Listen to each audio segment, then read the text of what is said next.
jërëjëfaat Serigne Béthio amul dendandoo soxna Aïda Saliou dëgg-dëgg jëmi Serigne Béthio bi yàlla na fi yàgg lool te wér waa Sénégal muy fii ak bitim réew maa ngi nuyu ñëpp leen wax ni kat tey man soxna Batoor mu Serigne Béthio moo woo média yi ngir am lu mu bëgg a yëgle ndax kat luy jot na te lu ëpp tuuru dama génnoon sànq ma jékki-jékki woote sama kër ndekete coow dafay am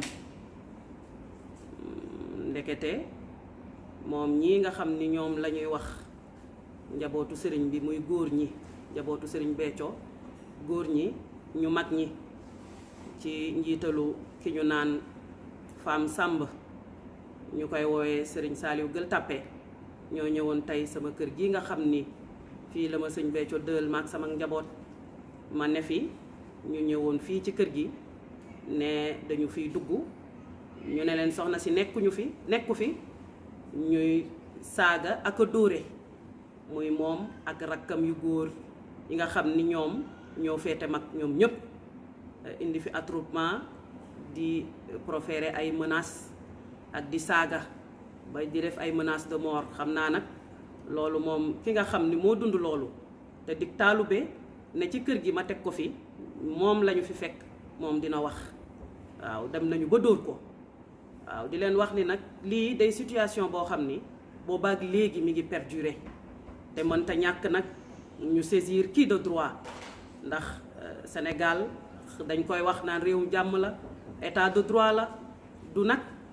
lu neex waay def ba tax na boobaak léegi moom ñi ngi subir ay provocation yoo xam ni moom ñi ngi ne tekk waaw ñi ngi wax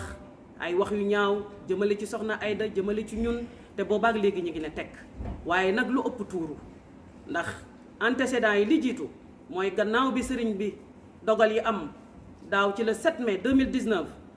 avant Korité gi 2 mois après moins de 2 mois dañ ñoo woo di ñu laaj lan ku ne lan la yoreel sëñ Béthio fekk na ñun ñu ngi koy jooy ba tey ku ne loo yor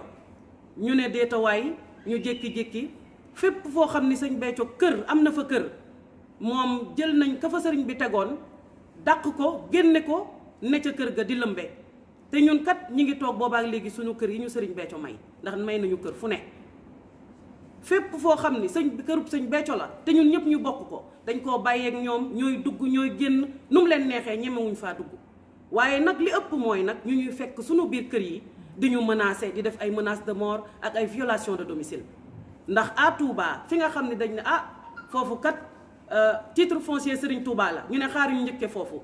ba daaw fekk suñuy kër yi ñu sëriñ bi jox dëkk tabaxal ñu ko dëkkal ñu fa depuis 2011 ñëpp xamee ñu fa ak sunu njaboot ñu dem fa dàq ña fa nekkoon dajji suñuy kër changer serrure yi dëkkal fa seeni nit ne duñu duggati ci kër ya ñu ne pat ñu ne déetawaay jamono jëlee ñu wool ma fi gendarmerie fii Madinatu Salaam kër gu mag gi ma dugg sama biir kër di nettoyer ñu ne damay provoquer may ñëw di way sama sëriñ ak ñuy jàng xasaayit ñu wool ma gendarmerie ma ni pat tey ñu groupe moom ki ñu naan Fam Samb ñu naan sëñ Sall Gueule Tapée moom nee nañu mooy seenu kilifa mu taxaw fii ci buntu kër gi di dagg ay saaga ndey ànd kook ay rakkam ñuy génn ay arme blanche waaw loolu nag ma ni lu ëpp tuuru kon maa ngi interpeller l'état du Sénégal waaw di ci jiital président bi ak ñi nga xam mooy les autorités compétentes ndax lu ëpp tuuru te ñun kat dañoo am ak njaboot ak sëriñ bi te lépp li nga xam ni moom warlul na ko boppam def na ko waaw teg na lépp ci yoon waaye boobaak léegi ñi ngi ñuy wër ak di wër lu ñu am ak bëgg dal suñu kaw ci rek maanaam mbiri koppar mbiri xaalis fu xaalis ne fu kër ne ñu ngi koy wër waaw sonn nañu nag xanaa saisir qui de droit ndax réewum yoon la waaw fii sëriñ bi dañoo booleeg ay taalube te am na loo xam ni ñu sunub sëriñ soxna Aïda yare moom bëggul ñuy xuloo bëggul ñuy xeex ba rek démb ndeysaan mi ngi waxtaan ak ñun ndax saa su ne mi ngi ñuy soññ xam na ni ñu ngi ñuy provoqué waaye daf ñuy dalal waaw dem na ba ñu bu ñu leen doon tiim sax di leen wax lu ñaawal di leen ci ne leen tekk bu leen wuy à la provocation. waaye bu ñu demee nag ba paaka di génn ak di bëgg tëb ci doomu sëriñ bi miiru kër gi pour dugg sama biir kër te sama xale yu ndaw yi ay jigéen sama doom yu ndaw yi ñi ngi fi loolu ëpp na te daa fekkoon ma génn kon bu ñu ma fi fekkoon it te taalibe yi seen xol dañoo bëgg sëriñ bi bëgguñu dara takkuñu waaye it ci nit ñu yaree tax defuñu dara. barkeb sëñ Béthio jërëjëfati sëriñ Béthio jërëjëfaat sëriñ Béthio soxna Aïda Saliou Thioune yàlla na fi yàgg loolu tànn ak wér santaat bu baax muy mel ni bu ko sang bi waxee léegi 5 vers aux environs de 17 heures dina fi ñi ñuy wax njabootu sëriñ bi si njiitalu ki ñuy wax Fam Sam ñu gën kaa xamee si Serigne Saliou Gueule Tapée ànd fekk ay raqab bokk si Seydina Thioune bokk si Serigne Khadim député bokk si Serigne Khadim Mbose bokk si Sall Midadi ak ñeneen ak seen benn garde corps bu àndaloon ak Serigne Saliou Gueule Tapée bi ñu ñëwee ñu laajte soxna si ma ñu leen soxna si nekku fi temps bi may wax ni soxna si nekku fi j'ai reçu des coups venant de Seydina Thioune. Ensuite bi may jàkkaarloo ñoom di wax ak ñoom après c'est la ñuy commencé di saaga di insulter et des menaces de mort à notre égard, à l'égard de toute la famille même qui sont logés ici dans la maison.